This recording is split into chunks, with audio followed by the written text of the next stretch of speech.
Hello friends, स्वागत करते हैं आप सभी का अपने YouTube channel study hour life में। तो उम्मीद करते हैं कि आप सभी लोग बहुत अच्छे होंगे। और अभी फ़िलहाल आपका जो है प्लेटफॉर्म का वॉल्यूम 1 बिहार दरोगा के लिए जो है वो प्रीवियस ईयर क्वेश्चन का कलेक्शन का एक बुक आया है, जो कि आपका इसमें 16 सेट दिया हुआ है और इसमें सिर्फ और सिर्फ आपका प्रीवियस ईयर क्वेश्चन का कलेक्शन है। जैसा कि आप लोग देख सकते हैं ये 16 सेट है और 16 सेट में जो बिहार दरोगा का एग्जाम हो चुका है वो चाहे आपका ईएसआई का हो या फिर बिहार उत्पाद अवर निरीक्षक हो या फिर स्टोनो एसआई हो या फिर बिहार फॉरेस्ट रेंज ऑफिसर हो, 2008 से लेकर 2022 तक में जितने भी दरोगा का एग्जाम हुआ है वो सारा का कलेक्शन आपको इसमें देखने को मिलेगा। तो उसे अलग अलग सेट में कवर किया गया है, जिसका फर्स्ट आपका वीडियो आज आया था, जो कि फर्स्ट वीडियो आपका पहले आ चुका है वो है 23/4/2008 का जो एग्ज़ाम हुआ था उसका हम कवर करवा चुके हैं पिछले वाले वीडियो में। प्लेलिस्ट का लिंक आपको मिल जाएगा इस वीडियो के डिस्क्रिप्शन में, वहाँ से जाके देख लीजिएगा। पीडीएफ भी आपको टेलीग्राम चैनल पर मिल जाएगा, वहाँ से देख लीजिएगा, ठीक है। तो आज हम देखने वाले हैं जो कि 11/3/2018 को फर्स्ट शिफ्ट में जो एग्ज़ाम हुआ था उसे आज हम देखने वाले हैं। ये आपका जो है बिहार एसआई का है, जो कि आपका प्री एग्ज़ाम का है, ठीक है। और इसमें मेंस का भी कलेक्शन है, आप लोगों को देखने को मिलेगा। तो चलिए हम शुरू करते हैं। और शुरू करने से पहले हम आप लोगों को बता देते हैं कि अगर वीडियो आपको हमारा पसंद आएगा तो ज़रूर लाइक कर दीजिएगा। चैनल पे जो लोग नए हैं चैनल को सब्सक्राइब जरूर कर लीजिएगा और ऐसे ही नया नया वीडियो आप सभी के लिए आते रहेगा। तो चलिए स्टार्ट करते हैं। पहला प्रश्न है कि भारत में पहली बार किसने वार्षिक आय को अनुमानित किया था। तो भारत में पहली बार जो वार्षिक आय को अनुमानित किया था वो किए थे दादा भाई नेरोजी। दादा भाई नेरोजी ने वार्षिक आय को अनुमानित किया था सबसे पहले भारत में। या 1867 से 1868 में प्रति व्यक्ति आय इन्होंने 20 रुपया बताया था कि प्रति व्यक्ति जो आय है वो 20 रुपया वार्षिक अनुमानित किया था। किसने? दादा भाई नेरोजी ने। वहीं आपका एक डेनियल डिग्बी थे, डेनियल डिग्बी, इन्होंने 1899 ईस्वी में प्रति व्यक्ति आय वार्षिक 19 रुपया बताए थे। कितना? 19 रुपया बताए थे डेनियल डिग्बी ने। वहीं वर्तमान में भारत में राष्ट्रीय आय की गणना जो है वो एनएसओ करता है। कौन करता है? एनएसओ करता है। और राष्ट्रीय आय की गणना करने वाली पूर्ववर्ती संस्था कौन थी? सीएसओ। एवं एक अन्य संस्था एनएसएसओ का विलय करके राष्ट्रीय संगठन जो है इसका नाम पड़ गया एनएसओ, ठीक है, उसे बनाया गया। इस दोनों को विलय कर दिया गया, एनएसएसओ को सीएसओ, दोनों को एक साथ जो है विलय कर दिया गया और विलय करके एक नया संगठन आपका बना एनएसओ। और यही जो है आपका राष्ट्रीय आय की गणना करता है, ठीक है। वहीं हम आपको बता दें कि स्वतंत्र भारत में प्रथम राष्ट्रीय आय समिति 1949 में, कब? 1949 में जो है पीसी महालनोबिस की अध्यक्षता में बनाया गया था। स्वतंत्र भारत में प्रथम राष्ट्रीय आय समिति, ठीक है। तो आपका ऑप्शन 1 करेक्ट हो गया। अगला प्रश्न देखते हैं, क्वेश्चन नंबर 2। निम्नलिखित में से किस क्षेत्र में भारत में प्रथम सहकारी आंदोलन का आरंभ हुआ था। तो सहकारी आंदोलन का जो प्रारंभ हुआ था ये आपका हुआ था कृषि ऋण में। कृषि ऋण में भारत में प्रथम सहकारी आंदोलन का आरंभ हुआ था। और एडवर्ड ला, याद रखिएगा इनका नाम एडवर्ड है ना, एडवर्ड ला जो थे, एक इनकी अध्यक्षता में समिति जो है एक ने रिपोर्ट प्रस्तुत किया था और भारत में प्रथम सहकारी ऋण समिति अधिनियम 1904 में लाया गया था। इन्हीं की अध्यक्षता में, एडवर्ड ला की अध्यक्षता में।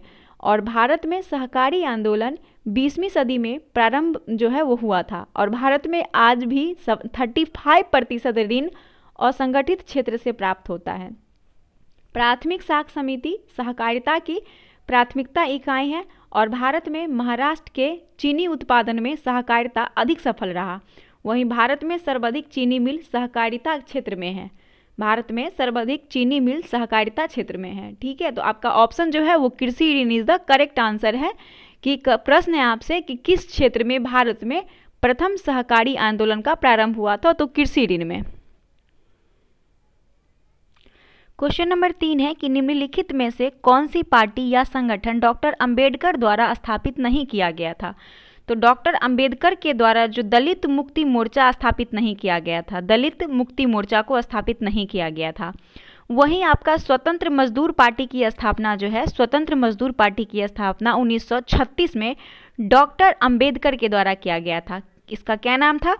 स्वतंत्र, याद रखिएगा, स्वतंत्र मजदूर पार्टी। स्वतंत्र मजदूर पार्टी की स्थापना डॉक्टर भीमराव अंबेडकर के द्वारा किया गया था। और समता सैनिक दल की स्थापना डॉक्टर अंबेडकर के द्वारा किया गया था। इसके अलावा समता सैनिक दल की स्थापना डॉक्टर अंबेडकर के द्वारा किया गया था। स्वतंत्र मजदूर संघ की स्थापना किया गया था। और the Republic party of India, इस सभी का स्थापना जो है डॉक्टर अंबेडकर के द्वारा किया गया था। वही हम आपको बता दें कि डॉक्टर अंबेडकर और महात्मा गांधी के बीच 1932 में जो पूना पैक्ट हुआ था, पूना पैक्ट जिसको बोलते हैं, वो हुआ था 1932 में। और पूना पैक्ट के द्वारा भारत में ब्रिटिश सरकार जो कम्युनल अवार्ड द्वारा दलितों को बांटने का प्रयास किया था, उस पर विराम लग गया था। और संविधान सभा द्वारा प्रारूप समिति जो 29 अगस्त 1947 को गठित किया गया था, जिसका अध्यक्षता डॉक्टर भीमराव अंबेडकर ने किया था। तो ऑप्शन नंबर आपका करेक्ट हो गया कौन सा? ऑप्शन नंबर ए जो है ये करेक्ट आंसर हो गया। ठीक है, अगला प्रश्न देखते हैं 4 नंबर। भारत का प्रथम उर्वरक प्लांट स्थापित किया गया था। तो भारत का प्रथम उर्वरक प्लांट जो है वह स्थापित किया गया था कहाँ पे? बल्लालपुर। ऑप्शन दूसरा है सिंदरी, बेलालगला, राजमुंदरी। तो करेक्ट आंसर आपका सिंदरी हो जाएगा। सिंदरी, भारत का प्रथम उर्वरक प्लांट सिंदरी में स्थापित किया गया था। और सिंदरी जो है उर्वरक प्लांट की स्थापना कब हुआ था? तो 1951 में किया गया था। भारत यूरिया के उत्पादन में आत्मनिर्भर है। भारत जो है वो यूरिया के उत्पादन में आत्मनिर्भर है। और भारत पोटास में मुख्यतः आयात पर निर्भर है। किस पे आयात पर निर्भर है? पोटास में। वहीं भारत में एनपीके ये जो है आपका अनुपात उचित नहीं है। भारत में सर्वाधिक प्रयोग यूरिया का किया जाता है उर्वरकों में, और यूरिया में 46% नाइट्रोजन की मात्रा होती है। ठीक है, तो ऑप्शन आपका correct Sindri is the correct answer. 1951 date भी याद रखिएगा, डेट नहीं मतलब ईस्वी। अगला प्रश्न देखते हैं 5 नंबर। भारत में निम्नलिखित में से कौन सा क्षेत्र जैव विविधता का तप्त स्थल है? जैव विविधता का तप्त स्थल है। तो भारत में पश्चिमी घाट जैव विविधता का तप्त स्थल है। पश्चिमी घाट इज द करेक्ट आंसर। ठीक है, ऑप्शन नंबर बी।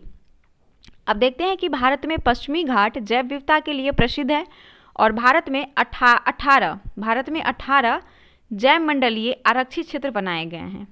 वहीं विश्व में सर्वाधिक जैव विविधता ब्राजील में पाया जाता है। और विषुवत क्षेत्रों में जैव विविधता सर्वाधिक पाया जाता है विषुवत क्षेत्रों में। ध्रुवीय प्रदेश में जैव विविधता बहुत कम पाया जाता है।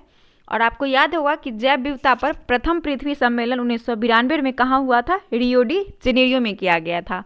और बस पूरे विश्व में 36वां जैव विविधता वाले हॉटस्पॉट क्षेत्र में देखा जाए तो भारत में 4 जैव विविधता वाले क्षेत्र वाले हॉटस्पॉट हैं, जिसमें भारत में एक हिमालय क्षेत्र है, दूसरा पश्चिमी घाट है, तीसरा आपका इंडो बर्मा क्षेत्र है, और चौथा सुंडोला लैंड क्षेत्र है। ये 4 जो है आपका भारत में जैव विविधता वाले 4 हॉटस्पॉट हैं। ठीक है, अगला प्रश्न देखते हैं 6 नंबर। हवा से प्रांगण को कहते हैं।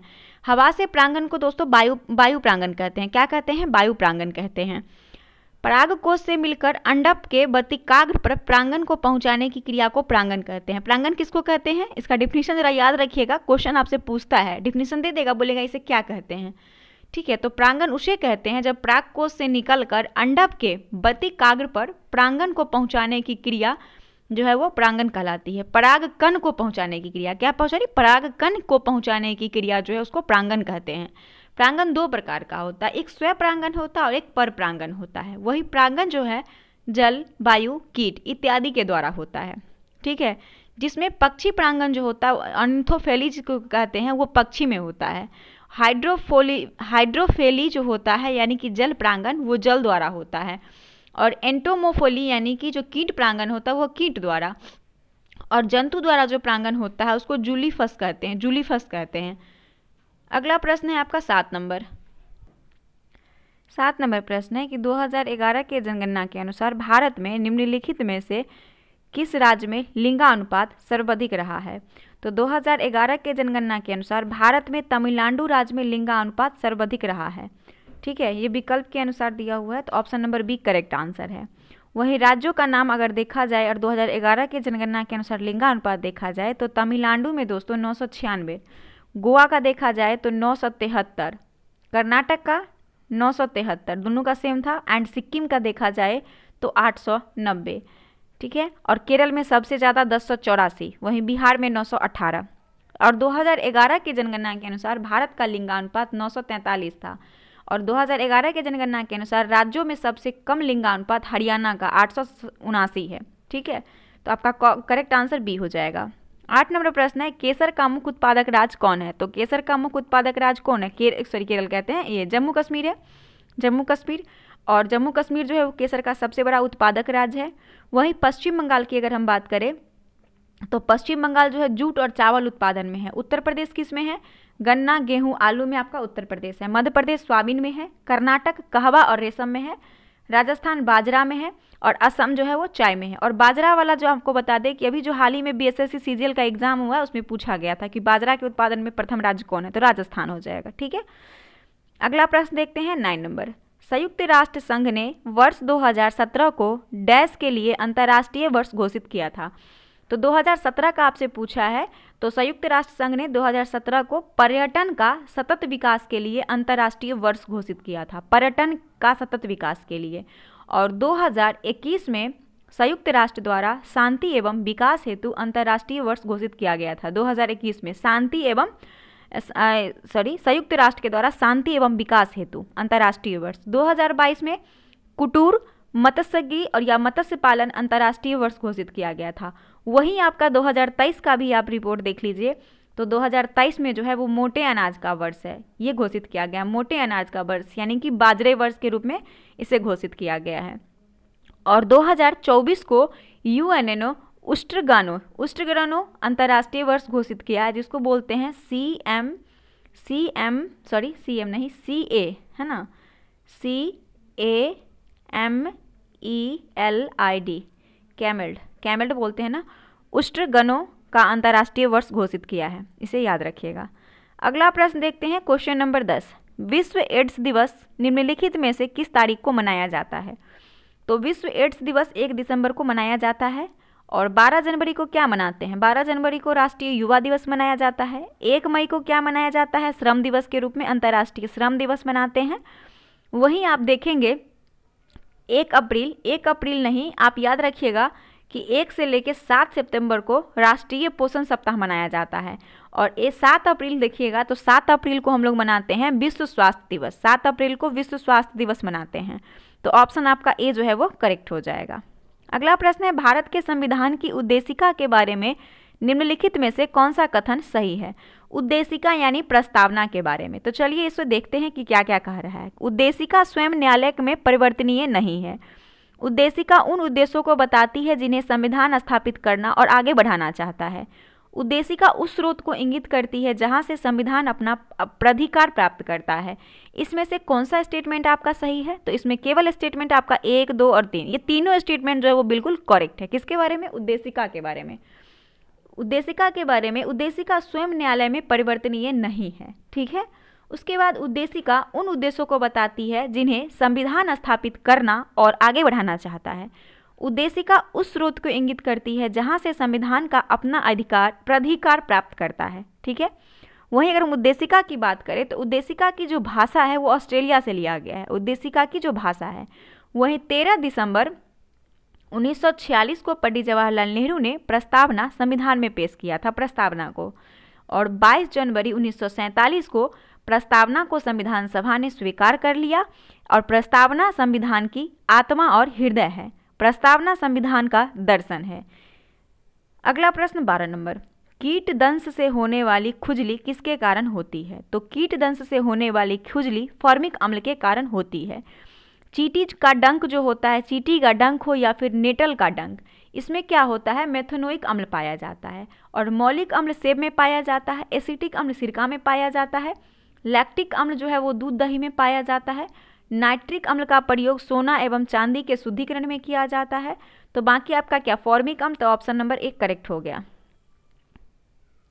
विश्व के इतिहास में पहली परमाणु आपदा कब हुई थी? तो विश्व के इतिहास में प्रथम परमाणु आपदा 6 अगस्त 1945 को हुई थी। 6 अगस्त 1945 को हुई थी। 6 अगस्त 1945 को हिरोशिमा पर परमाणु बम गिराया गया था। और 9 अगस्त को जो है वो नागासाकी पर गिराया गया था। 9 अगस्त को कहाँ पे? नागासाकी पे। 9 अगस्त 1945 को।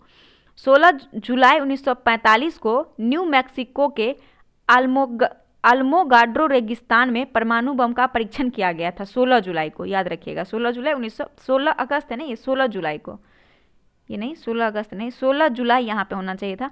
16 जुलाई 1945 को जो है न्यू मैक्सिको के अल्मोगाड्रो रेगिस्तान में परमाणु बम का परीक्षण किया गया था। और परमाणु बम सर्वप्रथम रॉबर्ट ओपेनहीमर ने बनाया था। किसने बनाया था? रॉबर्ट ओपेनहीमर ने बनाया था। और परमाणु बम सिद्धांत जो होता है वो दिया था ओट हॉर्न ने। और हिरोशिमा पे जो बम गिराया गया था वो लिटिल बॉय था और नाकासाकी वाला फैट मैन था। ठीक है, अब आगे देखते हैं क्वेश्चन नंबर 14 को।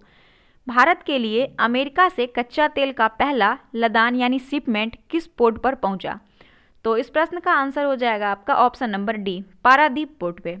भारत के लिए अमेरिका से कच्चा तेल का पहला लदान यानी शिपमेंट पारादीप पोर्ट से पहुंचा।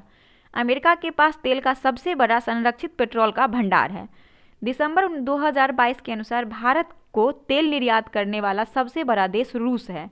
वहीं भारत जो है वो 80% से अधिक खनिज तेल आयात द्वारा पूरा करता है। और भारत द्वारा आयातित वस्तु सबसे अधिक विदेशी मुद्रा पेट्रोलियम पर खर्च किया जाता है। वहीं कंडाला पोर्ट ज्वारीय बंदरगाह है और भारत का सबसे बड़ा पोर्ट मुंबई बंदरगाह है। अगला देखते हैं, किताब उल हिंद पुस्तक किसके द्वारा लिखी गई है? तो किताब उल हिंद पुस्तक जो है ये लिखी गई है आपका अल-वर्नी के द्वारा किताब उल हिंद पुस्तक लिखी गई है।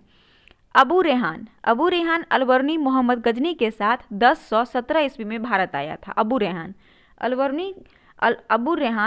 अल-वर्नी इसका पूरा नाम था और ये मोहम्मद गजनी के साथ 1017 ईस्वी में भारत आया था। और अल-वर्नी ने 1017 से लेकर 1027 तक पंजाब क्षेत्र में निवास किया था और भारत की खोज पुस्तक में भारत का विशद विवरण दिया। और किताब उल हिंद पुस्तक को 11वीं सदी का भारत का दर्पण भी कहा जाता है, 11वीं सदी का।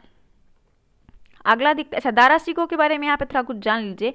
ये दारा शिकोह जो था मुगल राजकुमारों में सबसे विद्वान राजकुमार था। ठीक है, और अबुल फजल कौन था?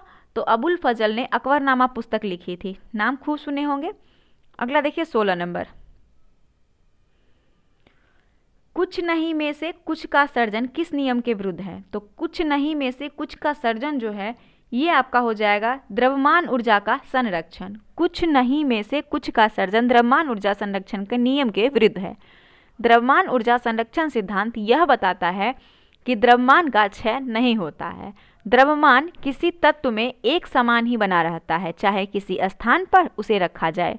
ऊर्जा संरक्षण का सिद्धांत भी यह बताता है कि ऊर्जा की कुल मात्रा नियत रहती है और ऊर्जा न तो उत्पन्न किया जा सकता है और न ही इसे नष्ट किया जा सकता है। ऊर्जा का केवल हम लोग एक रूप से दूसरे रूप में क्या कर सकते हैं? परिवर्तित कर सकते हैं।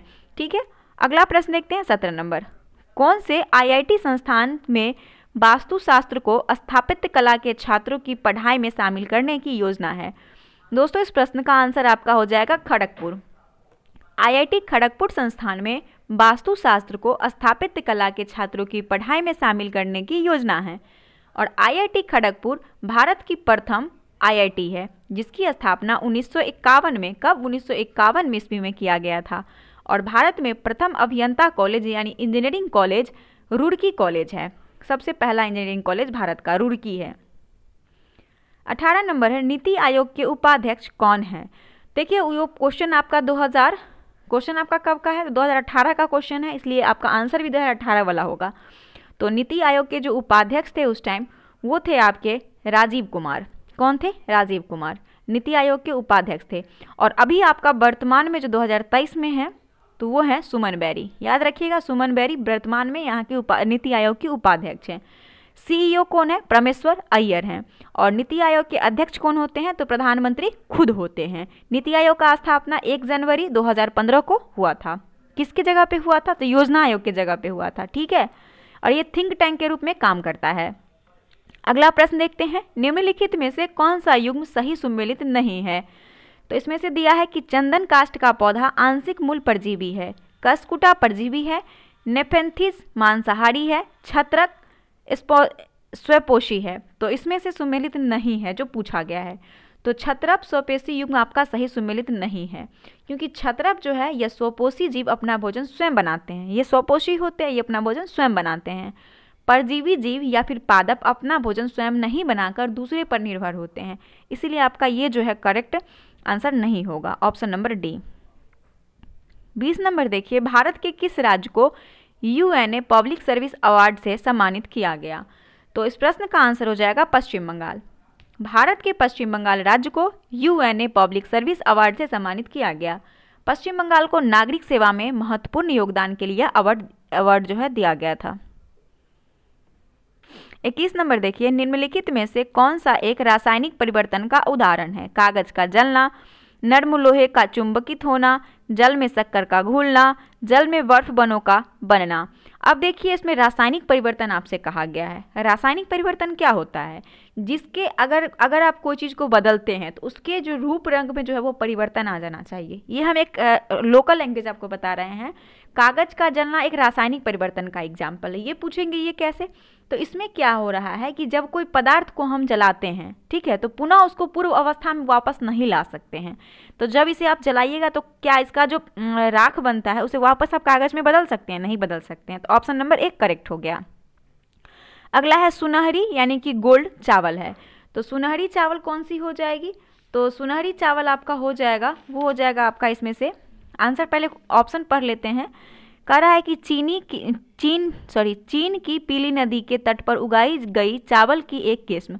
दूसरा है लंबे समय के उपरांत पीली आभा यानी टिट वाले चावल। उसके बाद है एक ट्राइसजेनिक चावल की किस्म जिसमें कैरोटीन के लिए जीन तत्व उपलब्ध हैं। और चौथा है चावल एक जंगली किस्म है जिसमें पीले रंग के दाने होते हैं। दोस्तों, इसमें करेक्ट आंसर आपका हो जाएगा कि एक ट्रांसजेनिक चावल की किस्म जिसमें कैरोटीन के लिए जीन तत्व उपलब्ध होते हैं, इसे सुनहरी चावल कहते हैं। अब हम बताते हैं कि ये कैसे हुआ। गोल्ड राइस यानी कृत्रिम रूप में बनाया गया राइस होता है ये, ठीक है। इसको मतलब इसमें जो कोई केमिकल वगैरह नहीं होता, ये प्राकृतिक का होता है। और गोल्डन राइस का निर्माण अंतर्राष्ट्रीय चावल अनुसंधान द्वारा तैयार किया जाता है, ठीक है। कृत्रिम मतलब हो गया जिसको कृत्रिम मतलब कह सकते हैं हम लोग जिसको बनाते हैं, है ना। उसके बाद आप देखेंगे ट्रांसजेनिक पादपों को उत्तक संवर्धन तथा आनुवांशिक अभियांत्रिकियों के सहयोग से प्राप्त किया जाता है। वहीं अगर हम बीटी कॉटन एक ट्रांसजेनिक पादप है और बीटी कॉटन के बारे में देखेंगे तो इसका उपयोग हम लोग कहाँ करते हैं? कीट प्रतिरोधी गुण युक्त के लिए हम लोग करते हैं। वही आलू जो है ये भी आपका ट्रांसजेनिक पादप है, इसे प्रचुर विटामिन ए होता है। सोयाबीन ये शाकनाशी प्रतिरोधी है। और फ्लेब्र सर्ब टमाटर ये जो होता है अधिक सेल्फ आयु और अच्छी पोषण गुणवत्ता वाले जरूरी होता है। आपका जो टमाटर होता है पैलेब्र सर्ब टमाटर, है ना। सैब्र ऐसे लिखा जाएगा, अब मत कहिएगा कि आप क्या बोल दिए, सैब्र बोलते हैं इसको, ठीक है। अगला प्रश्न देखते हैं, क्वेश्चन नंबर 23। लूसी दुनिया की सबसे बड़ी चावल मरूदा विस्फोट किस द्वीप में है? लूसी, देखिए लूसी दुनिया की सबसे बड़ी चल मरूदा विस्फोट इंडोनेशिया द्वीप में। कहाँ पे? इंडोनेशिया में है। इंडोनेशिया विश्व की सबसे बड़ी मुस्लिम आबादी वाला देश है। और इंडोनेशिया में जावा, बाली, सुमात्रा ये सभी प्रसिद्ध द्वीप हैं। वहीं जाकर्ता की राजधानी इंडोनेशिया है। और यहाँ की मुद्रा क्या है? रुपया यहाँ की मुद्रा है, रुपया यहाँ की मुद्रा है। अगला प्रश्न देखते हैं, क्वेश्चन नंबर 24 देखेंगे ना कि विश्व का सबसे बड़ा बौद्ध मंदिर कहाँ स्थित है? तो विश्व का सबसे बड़ा बौद्ध मंदिर आपका इंडोनेशिया में है। सबसे बड़ा बौद्ध मंदिर आपका इंडोनेशिया में है। इंडोनेशिया के जावा द्वीप पर बोरोबिदुर का स्तूप है, बोरोबिदुर का, और ये विश्व का सबसे बड़ा स्तूप है। बुद्ध के अवशेष पर बनाया गया स्मारक को स्तूप कहा जाता है। और बोरोबुदुर का स्तूप 8वीं सदी ईस्वी सन के आसपास बनाया गया था। बौद्ध धर्म में मंदिर को चैत्य कहा जाता है, ये आप लोगों को पता होगा। अगला प्रश्न है 25 नंबर। पुस्तक I do what I do do on reform rhetoric and resolve के रचयिता कौन है? तो पुस्तक I do on reform rhetoric and resolve के रचयिता रघुराम राजन है। रघुराम राजन जो कि आरबीआई के ये पूर्व गवर्नर थे, आरबीआई के पूर्ण गवर्नर थे, ठीक है। अगला देखते हैं क्वेश्चन नंबर 26। फ्रंटियर गांधी किसे कहा जाता है? तो फ्रंटियर गांधी खान अब्दुल गफ्फार खां को कहा जाता है। ये सीमांत गांधी खान अब्दुल गफ्फार खान पश्चिमोत्तर भारत में गांधीवादी नीति के प्रसार करने वाले थे। और फ्रंटियर गांधी खान अब्दुल गफ्फार खान को कहा जाता है। इन्होंने 1929 ईस्वी में खुदाई एक खिदमतगार पार्टी का स्थापना किया था, जिसमें कि इस पार्टी में 4000 से अधिक अनुशासित स्वयंसेवी थे जो लाल कुर्ती धारण करते थे। और इस कारण इसे लाल कुर्ती आंदोलन भी कहा जाता है। 27 नंबर प्रश्न है, बंगाल विभाजन को रद्द किया गया। तो बंगाल विभाजन को क्यों रद्द किया गया था? तो लॉर्ड हार्डिंग द्वितीय के द्वारा किया गया था। 12 दिसंबर 1911 को दिल्ली दरबार का आयोजन किया गया था। ऑप्शन नंबर करेक्ट हो जाएगा इसका, बंगाल विभाजन को रद्द किया गया तो लॉर्ड हार्डिंग द्वितीय के द्वारा। ठीक है, और इसमें जो है दिल्ली दरबार का 12 दिसंबर 1911 को दिल्ली दरबार का आयोजन होता है और दिल्ली दरबार के राजा जॉर्ज पंचम और रानी मेरी आई थी। ठीक है, और इसने जो है राजा जॉर्ज पंचम ने दिल्ली दरबार में बंगाल विभाजन रद्द करने का घोषणा किया था। ठीक है, अगला प्रश्न देखिए 28 नंबर। किसी तत्व के समस्थानिक से तात्पर्य है, किसी तत्व के समस्थानिक से तात्पर्य है कि उस तत्व के वो परमाणु जिसकी द्रव्यमान संख्या अलग अलग हो, जिसकी द्रव्यमान संख्या अलग अलग हो। तो ऑप्शन एक करेक्ट आंसर हो जाएगा। 29 नंबर है, भारतीय रॉकेट से छोड़े गए विश्व के सबसे छोटे अंतरिक्ष यान का नाम क्या है? तो भारतीय रॉकेट से छोड़े गए विश्व के सबसे छोटे अंतरिक्ष यान का नाम स्प्राइटस है। क्या है? Sprites. Option number C is the correct answer. भारतीय अंतरिक्ष अनुसंधान संगठन का स्थापना जो हुआ था 15 अगस्त 1969 को हुआ था और अंतरिक्ष विभाग और अंतरिक्ष आयोग की स्थापना 1972 में किया गया था। भारत का प्रथम उपग्रह आर्यभट्ट है जो 1975 में छोड़ा गया था और भारत ने अंतरिक्ष अनुसंधान क्षेत्र में महत्वपूर्ण उपलब्धि हासिल किया था इसी के कारण। ठीक है, अब देखते हैं 30 नंबर। सुमेलित कीजिए, दिया हुआ है आश्रम और उसकी आयु।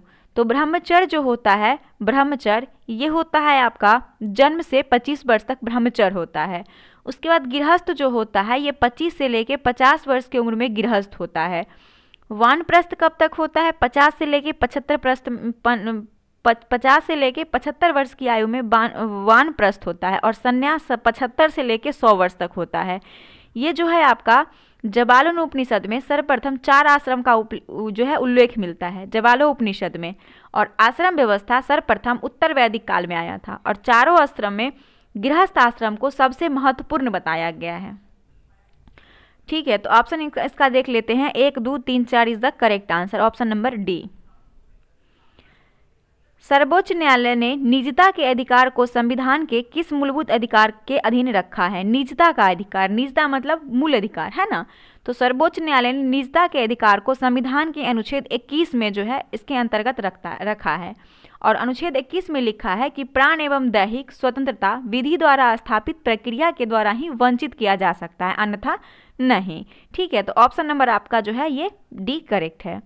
32 नंबर प्रश्न देखिए, शास्त्रीय किस राज्य का शास्त्रीय नृत्य है? तो शास्त्रीय जो है दोस्तों ये आपका असम राज्य का नृत्य है। कहाँ का? असम का है। उत्तर प्रदेश का क्या है? उत्तर प्रदेश का आपका कथक हो जाएगा, उत्तर प्रदेश का आपका कथक है। एंड उड़ीसा का देखेंगे दोस्तों तो उड़ीसी आपका उड़ीसा का है। तमिलनाडु का भारतनाट्यम है। केरल का क्या है? तो केरल का आपका जो है वो कथकली और मोहिनीअट्टम है। और मणिपुरी का क्या है? मणिपुर का मणिपुरी है। ठीक है, 33 नंबर प्रश्न देखिए, सूची 1 को सूची 2 से सुमेलित कीजिए और सूचियों के नीचे दिए गए कूट का प्रयोग कर सही उत्तर चुनिए। उद्योग और उसकी अवस्थिति को दिया हुआ है। रेलवे उपकरण ये आपका भिलाई में, कहाँ पे है? रेलवे उपकरण भिलाई में है। मोटर वाहन जबलपुर में है, मोटर वाहन जबलपुर में। पोत निर्माण ये होता है कोच्चि में, पोत का निर्माण। और साइकिल निर्माण आपका लुधियाना में हो जाएगा। तो दोस्तों आपका जो मैचिंग करेक्ट हो जाएगा, देखिए इसमें से कौन करेक्ट हो जाएगा।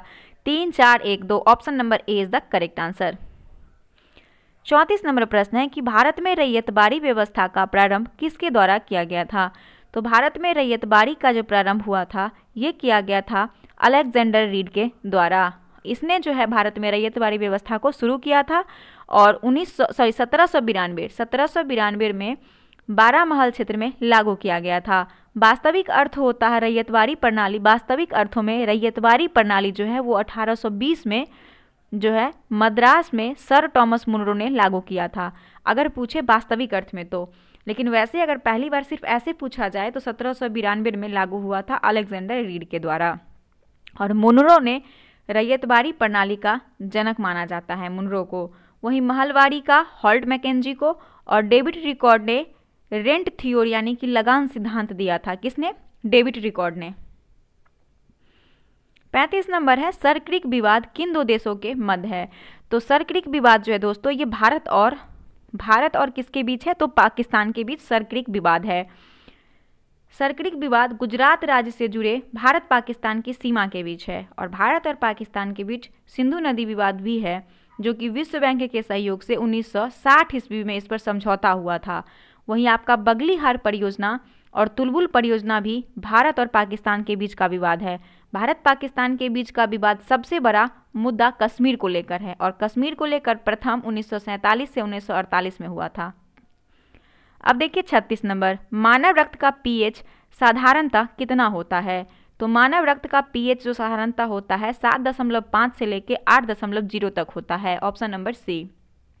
पीएच स्केल का मान 0 से लेकर 14 तक होता है, ठीक है। और जब 7 से कम आपका होता है तो इसका मतलब है कि वो विलयन आपका अम्लीय होता है, यानी एसिटिक होता है। और 7 से ज़्यादा होता है, सॉरी 7 होता है, अगर पूरा 7 होता है तो वो उदासीन होता है, यानी वो जो विलयन होता है आपका उदासीन होता है। और 7 से अधिक होता है तो वो आपका क्षारीय होता है, ठीक है। और समुद्री जल जो होता है वो 8.4 होता है, दैट मीन्स वो क्षारीय होता है। अब देखिए तेज क्या है? तो तेज क्या है दोस्तों? तेज जो है यह एक डिजिटल पेमेंट ऐप है। तेज एक डिजिटल पेमेंट ऐप है। भारत सरकार डिजिटल पेमेंट के द्वारा कैशलेस व्यवस्था को मजबूती प्रदान करना चाहते हैं और तेजस हल्का लड़ाकू विमान है। वही अगर आप तेजस रहता तो क्या होता? हल्का लड़ाकू विमान हो जाता।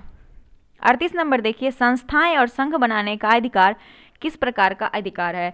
तो संस्थाएं और संघ बनाने का अधिकार जो है दोस्तों, ये केवल नागरिकों के लिए सुनिश्चित स्वतंत्रता का अधिकार है, स्वतंत्रता का अधिकार है, ठीक है। वहीं अगर भारत का दूसरा मौलिक अधिकार विशेष प्रकार की स्वतंत्रता का अधिकार है, जो अनुच्छेद 19 से लेकर 22 में वर्णित है। और 19 में 7 प्रकार का स्वतंत्रता का अधिकार था, लेकिन संपत्ति के अधिकार को 44वां संविधान संशोधन के द्वारा क्या कर दिया गया? निरस्त कर दिया गया। और वर्तमान में अपने पास 6 प्रकार का जो है वो स्वतंत्रता का अधिकार है। अब देखते हैं 39 नंबर, धारणीय विकास की संकल्पना किससे संबंधित है? तो धारणीय विकास की संकल्पना निक्षेपणीय स्रोत संबंधित है, निक्षेपणीय स्रोत से संबंधित है। धारणीय विकास का अर्थ होता है सतत विकास की प्रक्रिया, और धारणीय विकास प्रक्रिया में प्रकृति संसाधनों को न्यूनतम दोहन कर अधिक मानव कल्याण करने का प्रयास किया जाता है, ठीक है। तो ऑप्शन नंबर आपका बी करेक्ट हो गया। 40 नंबर प्रश्न है कि नांगल किसके लिए जाना जाता है? तो नांगल जो है ये उर्वरक के लिए जाना जाता है।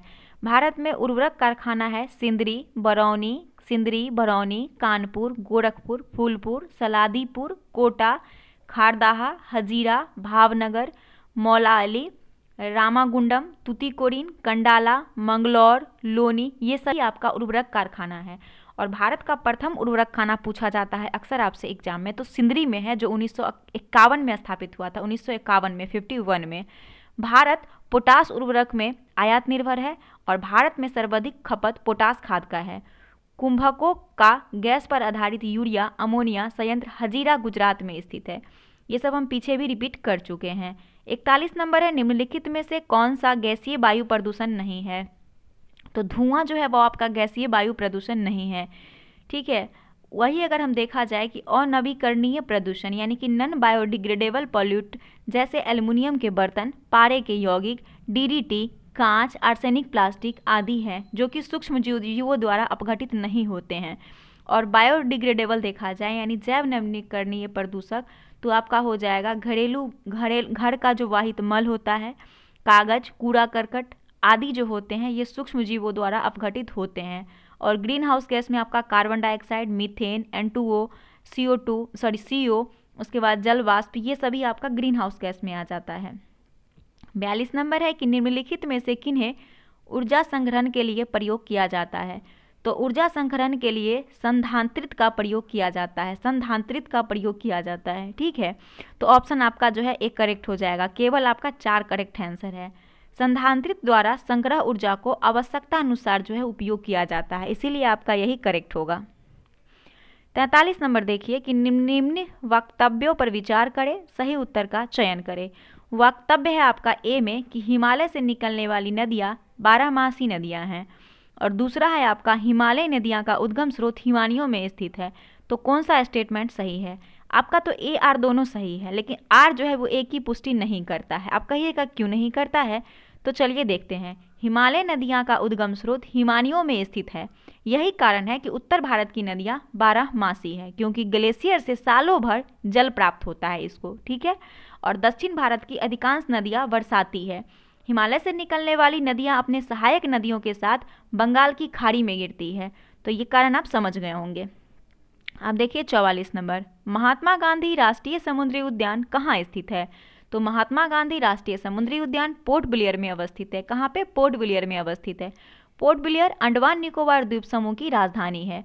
और पोर्ट ब्लेयर में ब्रिटिश शासनकाल में प्रसिद्ध सेलुलर जेल को में काला पानी सजा दिया जाता था, सेलुलर जेल में। और आपको याद होगा कि सेलुलर जेल की कक्षा का नाम वीडी सावरकर के नाम पे रखा गया था, जहां उन्हें कैद किया गया था। 45 नंबर है, यूनेस्को का डायरेक्टर जनरल कौन है। तो यूनेस्को का डायरेक्टर जनरल आंद्रे एंजोले। यूनेस्को की स्थापना 16 नवंबर 1945 को हुआ था। इसका मुख्यालय पेरिस में है। और यूनेस्को का पूरा नाम united nation educational, scientific and cultural organization है, ठीक है। 46 देखिए, पौधे मिट्टी में घुले हुए नाइट्रेट को अवशोषित करते हैं तथा उन्हें परिवर्तित कर देते हैं। दोस्तों, जब पौधे मिट्टी में घुले नाइट्रोजन को अवशोषित करते हैं तो उन्हें जो है वो मुक्त नाइट्रोजन कर देते हैं। क्या करते हैं? मुक्त नाइट्रोजन में परिवर्तित कर देते हैं। और एजोवैक्टर, एजोस्पाइरलिम, कोलोस्ट्रेडियम जीवाणु की कुछ जातियां स्वतंत्र रूप से मिट्टी में निवास करती है और मिट्टी के कणों के बीच स्थित वायु के नाइट्रोजन का स्थितीकरण करती है, ठीक है। 47 नंबर प्रश्न देखिएगा, निम्नलिखित में से कौन सा मोबाइल ऐप केंद्रीय सड़क विकास मंत्रालय द्वारा सड़कों के रखरखाव हेतु बनाया गया। तो इसका जो आरंभ नाम सुने होंगे, आरंभ मोबाइल ऐप केंद्रीय सड़क विकास मंत्रालय द्वारा सड़कों के रखरखाव हेतु बनाया गया था। इसे जो है नाही के द्वारा यानी कि राष्ट्रीय राजमार्ग विकास प्राधिकरण के द्वारा स्थापना 1988 ईस्वी में किया गया था। और नागपुर योजना का संबंध सड़क निर्माण से है।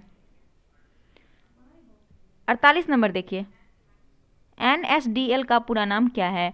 तो NSDL का पूरा नाम नेशनल सिक्योरिटी डिपॉजिटरी लिमिटेड है। Option number D is the correct answer.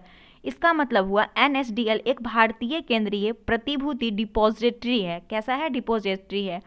Bharat का प्रथम प्रतिभूति डिपॉजिटरी है NSDL। और NSDL इलेक्ट्रॉनिक फॉर्मेट में शेयर, बॉन्ड, डिवेंचर आदि के रूप में प्रतिभूतियों को रखता है, ठीक है। 49 नंबर प्रश्न देखिए, युवा जो प्रधानमंत्री कौशल विकास योजना के अंतर्गत एक कौशल विकास कार्यक्रम है, किसके द्वारा प्रारंभ किया गया। तो ये युवा जो है वो प्रधानमंत्री का कौशल विकास योजना के अंतर्गत एक कौशल विकास कार्यक्रम है। और इसका जो है भारतीय कौशल विकास संस्थान की स्थापना कानपुर में किया गया था। और NDA सरकार ने कौशल विकास मंत्रालय की स्थापना की थी, NDA की सरकार ने। और इसे पता है कि एक कौशल विकास कार्यक्रम जो है इसे दिल्ली पुलिस के द्वारा प्रारंभ किया गया था, दिल्ली पुलिस के द्वारा। तो ऑप्शन आपका डी जो है वो करेक्ट हो जाएगा। आपसे प्रश्न ये पूछा गया है किसका स्थापना किसके द्वारा किया गया था, तो दिल्ली पुलिस के द्वारा, ठीक है। 50 नंबर प्रश्न देखते हैं कि भारत के किस राज्य में अधिक सिंचाई ट्यूबवेल द्वारा की जाती है। तो ट्यूबवेल के द्वारा जो अधिक सिंचाई की जाती है वो उत्तर प्रदेश में की जाती है, ठीक है। नलकूपों की संख्या सबसे ज़्यादा यहीं पे है, उत्तर प्रदेश में। तमिलनाडु में तालाब के सर्वाधिक सिंचाई होता है और सबसे अधिक तालाब तिरुचिरापल्ली में पाया जाता है। भारत में कुआं और नलकूप लगभग 60% भूमि सिंचित भाग है। अगला देखते हैं 51 नंबर, कौन सा विटामिन रक्त का थक्का बनाने के लिए आवश्यक है। तो विटामिन के जो है ये थक्का बनाने के लिए आवश्यक है। विटामिन के का रासायनिक नाम क्या है? फिलोक्यूनेन है, क्यूनोन। और फाइब्रोनोजेन नामक प्रोटीन का उत्पादन लीवर से होता है। कहाँ से होता है? लीवर से, जो हमारे रक्त को थक्का बनाने में मदद करता है, ठीक है। अगला प्रश्न देखते हैं 52 नंबर, निम्नलिखित में से किस सिख गुरु ने गुरुमुखी लिपि की शुरुआत की थी। तो गुरुमुखी लिपि की शुरुआत अंगद देव ने की थी। किसने? अंगद देव ने की थी और इनके द्वारा किया गया था। और सिख धर्म के दूसरे गुरु अंगद देव थे और गुरु रामदास ने अमृतसर शहर का स्थापना किया था, ठीक है। अगला देखिए, निम्नलिखित में से कौन सा संविधान संशोधन राष्ट्रपति को किसी भी मामले को पुनः विचार के लिए मंत्रिमंडल को भेजने की शक्ति प्रदान करता है। तो 44वां संविधान संशोधन राष्ट्रपति को किसी भी मामले में पुनः विचार के लिए मंत्रिमंडल को भेजने की शक्ति प्रदान करता है। वहीं आपका 1978 में 44वां संविधान संशोधन द्वारा यह अधिकार दिया गया था, राष्ट्रपति जिस विषय पर यानी धन विधेयक पूर्व में अनुमति दे चुके हैं उस विषय पर पुनः विचार के लिए नहीं भेजा जा सकता है। और वहीं आपका 42वां संविधान संशोधन जो है ये भी इम्पॉर्टेंट है, इसे लघु संविधान भी कहते हैं। क्यों? क्योंकि 42वां संविधान जो है वो विसंगतियों आ गई थी, उसे दूर करने के लिए 44वां संविधान संशोधन किया गया था। ठीक है, यानी कि 42वां संविधान संशोधन में जो कुछ विसंगति आ गया था उसी को हटाने के लिए इसे लाया गया था, 44वां संविधान संशोधन को। अगला देखते हैं, ओजोन छेद से क्या तात्पर्य है। तो ओजोन छेद से ये तात्पर्य है कि समताप मंडल में ओजोन परत का कम होना, समताप मंडल में ओजोन परत का कम होना। CFC गैस के कारण ओजोन परत में क्षति पहुंच रहा है और पराबैंगनी किरणें को ओजोन परत परावर्तित करता है। ओजोन परत समताप मंडल में पाया जाता है और ओजोन दिवस हम लोग 16 सितंबर को मनाते हैं। वहीं आपका मॉन्ट्रियल प्रोटोकॉल जो है ये ओजोन परत को बचाने से संबंधित है, जो 1987 में हुआ था। मॉन्ट्रियल प्रोटोकॉल 1987 याद रखिएगा। ब्लू चिप कंपनी क्या है। तो ब्लू चिप कंपनी आर्थिक रूप से बहुत मजबूत होती है। ठीक है, option number B, blue chip company आर्थिक रूप से बहुत मजबूत होती है और ब्लू चिप कंपनी अपने क्षेत्र की शीर्ष 3 कंपनियों में शामिल है। ऐसी कंपनियां में निवेश करना अधिक सुरक्षित माना जाता है। अर्थव्यवस्था में आर्थिक क्रियाओं में तेजी की अवस्था को बूम कहते हैं, बूम। और गिल्ड एज्ड का नाम सुने होंगे, गिल्ड एज्ड। ये प्रश्न हाल ही में आपका BPSC सेनेटरी में पूछा गया था क्वेश्चन। ठीक है, ये मुझे याद है कि ये क्वेश्चन आपसे पूछा गया था। और ये क्या है दोस्तों, गिल्ड एज्ड बाजार में प्रतिभूतियों का क्रय विक्रय RBI के माध्यम से होता है। अगला प्रश्न देखते हैं 56 नंबर, India after Gandhi the history of the world's largest democracy नामक पुस्तक के रचयिता कौन है। तो India after Gandhi the history of the world largest democracy नामक पुस्तक के लेखक रामचंद्र गुहा हैं। ऑप्शन नंबर बी, यह एक जो है रामचंद्र गुहा के द्वारा लिखी गई पुस्तक है। उसके साथ साथ द कॉमनवेल्थ ऑफ क्रिकेट ये भी रामचंद्र गुहा की ही पुस्तक है। 57 नंबर देखिए, सकल घरेलू उत्पाद को किसके सभी के मूल्यों के रूप में परिभाषित किया गया। तो सकल घरेलू उत्पाद को किसी अर्थव्यवस्था में एक वर्ष में उत्पादित अंतिम वस्तुएं एवं सेवाओं के रूप में परिभाषित किया गया। Option number A. ब्रह्मपुत्र नदी अपने स्रोत से लेकर डेल्टा तक गुजरती है। दोस्तों इस प्रश्न का आंसर हो जाएगा कि ब्रह्मपुत्र जो है वो चीन, भारत और बांग्लादेश, ब्रह्मपुत्र जो है ये स्रोत से लेकर चीन, भारत एवं बांग्लादेश डेल्टा तक गुजरती है। तिब्बत में मानसरोवर झील के निकट चेमा युंगडुंग, क्या नाम है इसका, चेमा ऐसे लिखा जाता है, चेमा युंगडुंग हिमनद से निकलती है। ठीक है, और ब्रह्मपुत्र नदी को तिब्बत में सांगपो के नाम से, असम में ब्रह्मपुत्र के नाम से जाना जाता है और अरुणाचल प्रदेश में दिहांग के नाम से जाना जाता है। असम में ब्रह्मपुत्र नदी के नाम से जाना जाता है। भारत से होकर बहने वाली सबसे लंबी नदी आपकी ब्रह्मपुत्र ही है। 59 देखिए, फुटबॉल में ध्यानचंद्र पुरस्कार 2017 से किसे सम्मानित किया गया। तो फुटबॉल में ध्यानचंद्र पुरस्कार 2017 में सैयद शाहिद हकीम को दिया गया था। Option number A. और 2002 में जो है इस ध्यानचंद पुरस्कार खेल क्षेत्र में जीवन भर की उपलब्धियों के लिए दिया गया था। इसका स्थापना जो हुआ था वो 2002 में हुआ था। और इस प्रश्न का आंसर आपका हो जाएगा सैयद शाहिद हकीम, ऑप्शन नंबर ए। आगे देखते हैं 60 नंबर, निम्न हस्तियों पर विचार कीजिए। नसरुद्दीन शाह, गिरीश कर्नाड, डॉली थैकोर और मकरंद देशपांडे, ये सभी जो हैं ये सभी थिएटर से जुड़ी हुई हैं। कहाँ से? थिएटर से जुड़ी हुई हैं।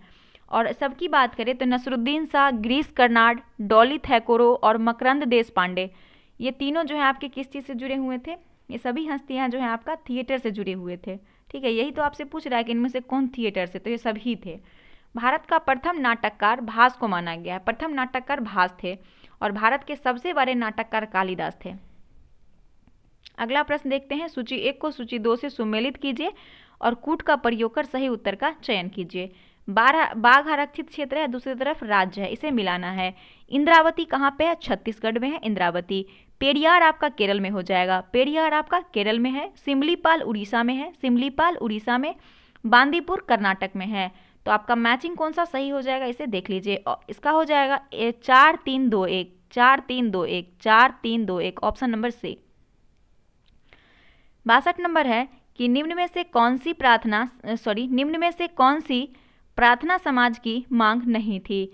तो प्रार्थना समाज की मांग अस्पृश्यता को समाप्त करो, ये इनकी मांग नहीं थी। ठीक है। प्रार्थना समाज का स्थापना 1867 में आत्माराम पांडुरंग और एमजी रनाडे के द्वारा किया गया था। प्रार्थना समाज की स्थापना केशव चंद्र सेन प्रेरणादायक थे और प्रार्थना समाज ने महिलाओं के उत्थान के लिए महत्वपूर्ण था। ठीक है। अगला प्रश्न देखते हैं, किस देश ने वर्ष 2040 तक पेट्रोल और डीजल कारों की बिक्री पर पूरी तरह प्रतिबंध लगाने का निर्णय लिया है। कारों की बिक्री पर, ठीक है, 2040 तक जितने भी पेट्रोल और डीजल वाले कार हैं सभी की बिक्री पर प्रतिबंध लगाने का निर्णय लिया है। तो ये आपका है फ्रांस। फ्रांस ने यह घोषणा किया है कि 2040 तक जितने भी पेट्रोल और डीजल वाले कार हैं उसकी बिक्री को प्रतिबंध कर देगा। 2017 में यह घोषणा किया था। ठीक है। और 2018 में ब्रिटेन ने भी यह घोषणा किया है कि वो भी 2040 तक जो है प्रतिबंध कर देगा इस कार की बिक्री को। ठीक है। इसके बाद आपका किया है फ्रांस के बाद जुलाई में किया है ब्रिटेन 2018 में। 64 नंबर है, निम्नलिखित में से कौन चंगेज खां के समकालीन था। तो चंगेज खां के समकालीन था वो आपका था सुल्तान शमसुद्दीन इल्तुतमिश। चंगेज खां के समकालीन था। 1221 से 1227 के बीच भारत पर चंगेज खां का आक्रमण का खतरा था। और चंगेज खां जो था दोस्तों ये फारस के युवराज जलालुद्दीन मकवर्नी का पीछा करते हुए सिंध क्षेत्र में आया था और ये मंगोलिया के रहने वाला था। अगला प्रश्न है 65 नंबर, निम्नलिखित में से कौन सा देश भारत की सीमा से नहीं लगता है। तो ताइवान आपकी भारत की सीमा से नहीं लगता है। भारत की स्थल सीमा से बांग्लादेश, चीन, पाकिस्तान, नेपाल, म्यांमार, भूटान, अफगानिस्तान से जुड़ा हुआ है और भारत की सबसे लंबी सीमा बांग्लादेश के साथ है। निम्न में से कौन सा रसायन वोटिंग स्याही में प्रयोग होता है। तो दोस्तों वोटिंग में जो प्रयोग होता है वो सिल्वर नाइट्रेट होता है। सिल्वर नाइट्रेट का प्रयोग हम लोग वोटिंग में करते हैं। इसका फॉर्मूला होता है AgNO3 जिसे सिल्वर नाइट्रेट कहते हैं। ये सबसे प्रमुख यौगिक है। सिल्वर नाइट्रेट को लूनर कास्टिक भी कहते हैं। 67 नंबर है, भूमध्य रेखा निम्नलिखित में से किस देश से होकर नहीं गुजरती है। तो भूमध्य रेखा दोस्तों जहाँ से नहीं गुजरती है वो ऑप्शन आप देखिए दिया है केन्या, मैक्सिको, इंडोनेशिया, ब्राजील। दोस्तों आपका मैक्सिको से नहीं गुजरती है। भूमध्य रेखा क्षेत्र में गर्म जलवायु पाया जाता है और पृथ्वी के मध्य सतह से होकर जाने वाली वह अक्षांश रेखा जो उत्तरी और दक्षिणी ध्रुव के बराबर दूरी पर होती है और यह शून्य अंश की अक्षांश रेखा है। विषुवत रेखा के उत्तरी भाग को उत्तरी गोलार्ध और दक्षिणी को दक्षिणी गोलार्ध कहते हैं और ये जो है आपका मैक्सिको से नहीं गुजरती है। अगला प्रश्न है कि निम्नलिखित में से यूनेस्को की intangible culture heritage in humanity from India में क्या शामिल नहीं है।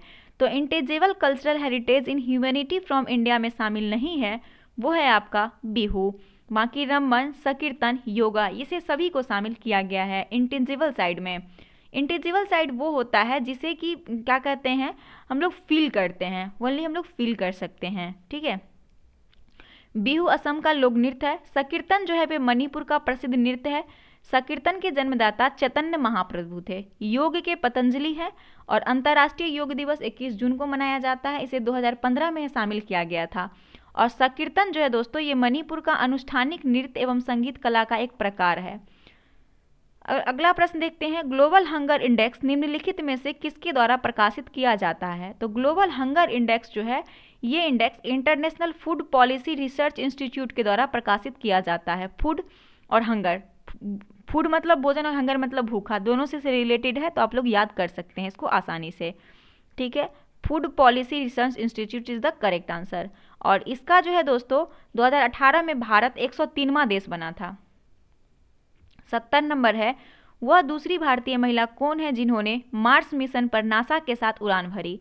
तो भारत की दूसरी महिला जसलीन कौर जोशान है जो कि मार्स मिशन पर नासा के साथ उड़ान भरी थी। जसलीन कौर जोशन ये नासा के मार्स मिशन का हिस्सा बनने वाली प्रथम भारतीय महिला सिख कास्ट की हैं। ठीक है, सिख धर्म की हैं। भारत की प्रथम महिला अंतरिक्ष जाने वाली कल्पना चावला थी, जो 1997 में गई थी। और कल्पना चावला 1 फरवरी 2003 ईस्वी को अंतरिक्ष यान कोलंबिया के मिशन STF 107 में आग लगने के कारण इनकी मृत्यु हो गई थी। 71 नंबर है, किसी वस्तु की कीमत में वृद्धि से क्या अभिप्राय है? तो किसी वस्तु की कीमत में अगर वृद्धि हो जाएगा तो क्या हो जाएगा? मुद्रा के मूल्य में गिरावट आएगी और वस्तु का मूल्य वृद्धि हो जाएगा वस्तु के मूल्य में। 72 नंबर है, रामनाथ कोविंद भारत के डैश राष्ट्रपति बने। तो रामनाथ कोविंद जो थे ये भारत के कैमे नंबर के राष्ट्रपति थे? तो ये भारत के जो 14वें नंबर के राष्ट्रपति थे। अभी वर्तमान में 15वें अगर क्रम में पूछे दोस्तों, देखिए ये 14वें पद पे थे। अगर देखा जाए कि व्यक्तिगत क्रम में ये 14वें नंबर पर थे, लेकिन अगर क्रम के अकॉर्डिंग देखा जाए तो 15वें राष्ट्रपति थे। रामनाथ कोविंद भारत के दूसरे दलित राष्ट्रपति थे और भारत के प्रथम दलित राष्ट्रपति KR नारायण थे। रामनाथ कोविंद राष्ट्रपति बनने से पूर्व बिहार के राज्यपाल भी रह चुके हैं और द्रौपदी मुर्मू राष्ट्रपति बनने वाली प्रथम आदिवासी और दूसरी महिला हैं। ठीक है, और भारत के 15वें राष्ट्रपति द्रौपदी मुर्मू हैं, जो कि व्यक्तिगत क्रम में 15वें नंबर की हैं, लेकिन अगर राष्ट्रपति पद के क्रम में देखा जाए तो वो 16वें नंबर की हो जाएगी। अगला प्रश्न है, सूची 1 को सूची 2 से मेल कीजिए और नीचे दिए गए कूट से सही उत्तर चुनिए। संवैधानिक प्रावधान और उसके स्रोत दिया हुआ है, इसे आपको मिलाना है। मौलिक कर्तव्य कहाँ से लिया गया है? तो अमेरिका के अधिकार पत्र है, अमेरिका के अधिकार पत्र से लिया गया है। राज्य का नीति निर्देशक तत्व ये लिया गया है आयरिश के संविधान से, आयरिश के संविधान से। मंत्रिमंडलीय सरकार ये ब्रिटिश के संविधान से लिया गया है और केंद्र राज्य का संबंध कनाडा के संविधान से लिया गया है। तो 4 3 1 2 किसमें है? ऑप्शन देखिए 4 3 1 2, 4 3 1 2, ऑप्शन नंबर सी। ठीक है, अब आगे देखते हैं क्वेश्चन 74 नंबर। 74 नंबर क्वेश्चन है कि किसे भारत का नियंत्रक एवं महालेखा परीक्षक नियुक्त किया गया? तो इस प्रश्न का आंसर हो जाएगा ऑप्शन नंबर ए, राजीव महर्षि। उस टाइम यही थे। सीएजी का प्रमुख वर्तमान में गिरीश चंद्र मुर्मू है और भारत के संविधान अनुच्छेद 148 से 151 तक सीएजी के संबंध में है। ठीक है, इसे ध्यान रखिएगा।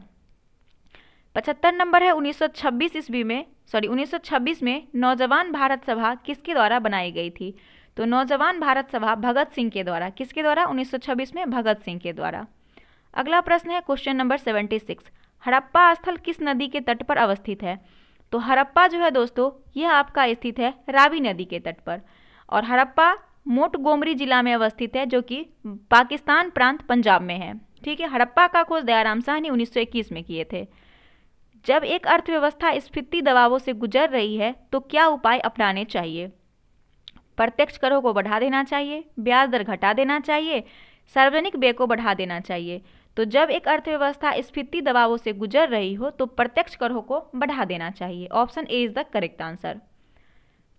लोकतंत्र के बारे में निम्न कथनों पर विचार कीजिए। इसमें लोक द्वारा निर्वाचित सरकार का गठन होता है, जो कि आपका बिल्कुल करेक्ट है। ठीक है, सही कथन इसमें से ढूंढना है। लोकतंत्र में वर्तमान में सत्तासीन लोगों के होने की संभावना है, ये कथन भी संभावना अधिक होती है, ये भी करेक्ट है। प्रत्येक मत का मूल्य एक ही हो जाता है, ये भी करेक्ट है। तीनों स्टेटमेंट आपका बिल्कुल करेक्ट है लोकतंत्र के बारे में। गौतम बुद्ध के संवादों की भाषा क्या थी? तो गौतम बुद्ध के संवादों की भाषा पाली थी, पाली गौतम बुद्ध के संवादों की भाषा थी। ठीक है, अगला प्रश्न देखते हैं। 79 हो गया आपका। अगला प्रश्न देखते हैं। अच्छा, गौतम बुद्ध उपदेश दिए थे सबसे पहले कहाँ पे? सारनाथ में दिए थे। 80 नंबर है, संयुक्त राष्ट्र संघ दिवस कब मनाया जाता है? तो संयुक्त राष्ट्र संघ दिवस 24 अक्टूबर को मनाया जाता है, 24 अक्टूबर को, ऑप्शन नंबर ए। यूएनओ में वर्तमान में 193 सदस्य देश हैं और 24 अक्टूबर 1945 को यूएनओ का स्थापना हुआ था। याद रखिएगा, इसी के लिए स्थापना दिवस के रूप में इसे मनाते हैं। निम्नलिखित में से किस राज्य ने ऑपरेशन दुर्गा नामक कार्यक्रम महिला सुरक्षा के लिए आरंभ किया था? तो ये हरियाणा सरकार के द्वारा ऑपरेशन दुर्गा महिला सुरक्षा के लिए आरंभ किया गया था, ऑप्शन नंबर बी। और ऑपरेशन जीरो आवर का संबंध 1942 में भारत छोड़ो आंदोलन से है। निम्नलिखित में से कौन सा अंतर्राज्यीय परिषद का गठन करता है? तो अंतर्राज्यीय परिषद का गठन राष्ट्रपति करते हैं, राष्ट्रपति करते हैं। और भारतीय संविधान का अनुच्छेद 263 के अंतर्गत अंतर्राज्यीय परिषद का गठन किया जाता है। इसमें मुख्यमंत्री भी शामिल होते हैं, अध्यक्ष प्रधानमंत्री करते हैं।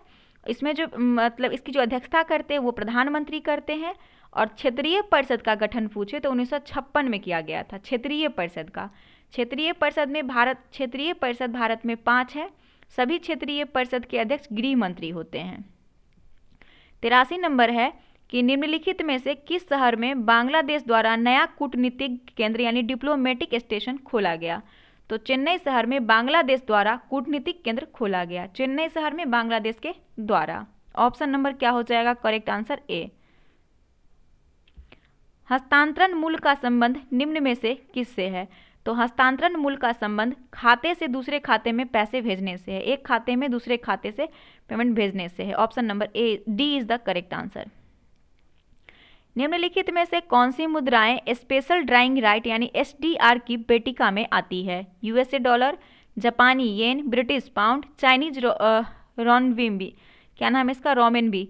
तो ये जो हो जाएगा रोमनबी, तो इसमें करेक्ट आंसर आपका हो जाएगा ऑप्शन नंबर, देखते हैं यूरो भी है ऑप्शन में, तो इसमें से मुद्रा स्पेशल ड्राइंग राइट में आपका आएगा यूएसए डॉलर भी तो आता है, उसके अलावे एक मिनट, यूएसए डॉलर हो जाएगा, सभी हो जाएगा आप में से, येन भी है, जापानी येन है, ब्रिटिश पाउंड है, चाइनीज रेमनबी है, यूरो सभी आता है। 86 नंबर है निम्न में से कौन सा आग्नेय चट्टान नहीं है?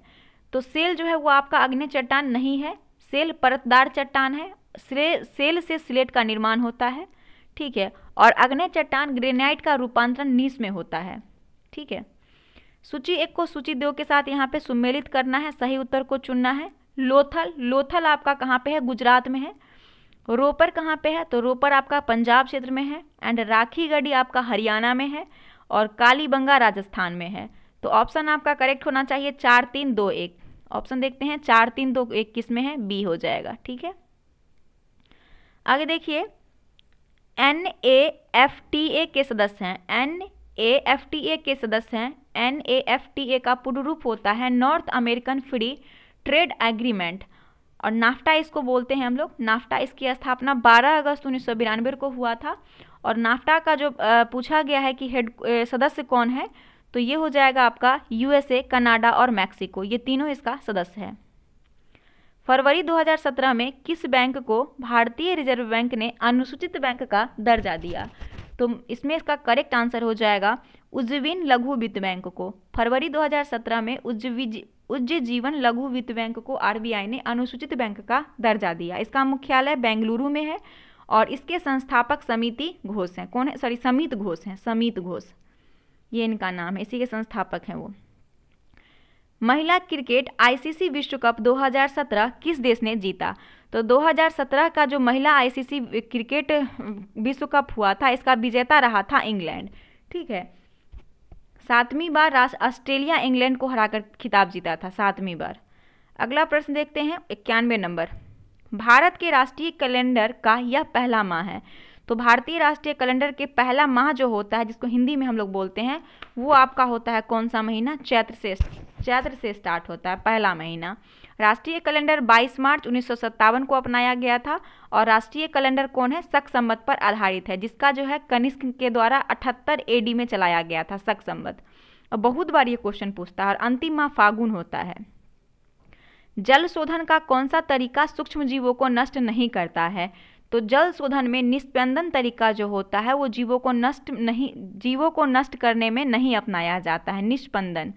जल में आर्सेनिक, फ्लोराइड, आयरन आदि भारी मात्रा में पाया जाता है, जो स्वास्थ्य पर बुरा प्रभाव डालता है और विश्व में जल संकट उत्पन्न हो जाता है। भारत में वर्षा जल केवल 8% जो है उसे उपयोग में ला सकते हैं हम लोग, 8% वर्षा जल को है। अगला प्रश्न है कि निम्नलिखित में से कौन सा रक्षा मंत्रालय के विभाग है या फिर है? तो रक्षा विभाग के जो है वो आपका हो जाएगा इसमें से, एक तो आपका रक्षा विभाग हो जाएगा, दूसरा रक्षा अनुसंधान एवं विकास विभाग और तीसरा आपका रक्षा उत्पादन विभाग, ठीक है। ये तीनों आपका जो है वो रक्षा मंत्रालय के विभाग से संबंधित है। कौन सा संयंत्र तरल पदार्थ के विशिष्ट गुरुत्व को मापता है? तो गुरुत्व को मापता है तो ये आपका ग्रेविमीटर हो जाएगा। ग्रेविमीटर से संयंत्र तरल पदार्थ की विशिष्ट गुरुत्व को मापा जाता है। हाइड्रोमीटर से द्रवों की अपेक्षित घनत्व को मापते हैं, ठीक है। अगला प्रश्न देखते हैं 95 नंबर प्रश्न है 95 नंबर कि किसी भी राजनीतिक दल को राष्ट्रीय दल बनने के लिए कितने राज्यों में मान्यता जरूरी है। तो किसी भी राजनीतिक दल को राष्ट्रीय दल बनने के लिए 4 राज्यों का मान्यता जरूरी होता है, 4 राज्यों का। अगला देखिएगा 96 नंबर, निम्नलिखित में से कौन सा कथन पेटेंट के संदर्भ में सही नहीं है।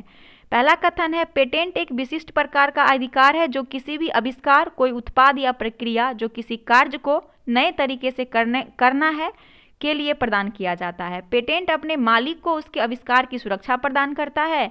यह अनंत समय के लिए प्रदान किया जाता है, अनंत समय के लिए। और पेटेंट मालिक के पास यह अधिकार है कि वह यह निर्धारित कर सके कि उसके आविष्कार को कौन प्रयोग कर सकता है। इसमें से कौन सा स्टेटमेंट जो है आपका पेटेंट के बारे में सही है। तो पेटेंट के बारे में केवल सही संदर्भ जो है यह अनंत समय के लिए प्रदान किया जाता है, ऑप्शन नंबर सी। पेटेंट अधिनियम जो है दोस्तों 1970 का है और इसे 1972 में लागू किया गया था। अधिनियम 1970 का जो है ये है और वर्ष में 1972 में इसे लागू किया गया था। भारतीय पेटेंट और डिजाइन अधिनियम 1911 का स्थान लिया था ये, ठीक है। 97 नंबर प्रश्न देखते हैं, नींबू बाजको नामक बांध निम्नलिखित में से किस नदी पर है। नींबू बाजको जो बांध है दोस्तों ये आपका जो है कहाँ है, तो ये आपका सिंधु नदी पर है। नींबू बाजको कहाँ पे, सिंधु नदी पे है नींबू बाजको। यह बांध लद्दाख संघीय प्रदेश के लेह जिले में अवस्थित है। सिंधु नदी तिब्बत के मानसरोवर झील के सान खयोवा हिमनद से निकलती है। अगला है कि किस राजनीतिज्ञ ने द कोऑलिशन ईयर्स 1996 से 2012 नामक पुस्तक लिखी है।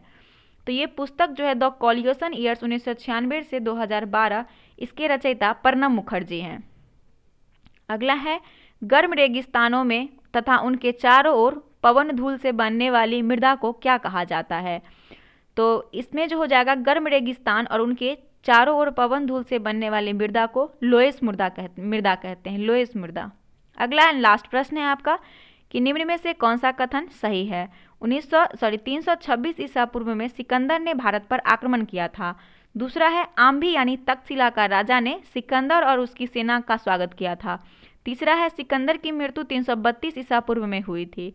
तो इस तीनों में स्टेटमेंट आपका 1 और 2 करेक्ट है ओनली, ठीक है।